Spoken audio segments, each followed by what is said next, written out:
ఇచ్చేస్తానని. ఒక్కొక్క అవయవం దగ్గర ఒక్కొక్క దేవత ఉంటాడు.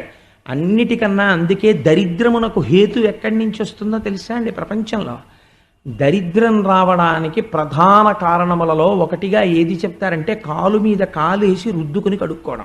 అలా ఎవడు కడుక్కుంటాడో వాడి ఇంట్లో దరిద్రం కూర్చుంటుంది.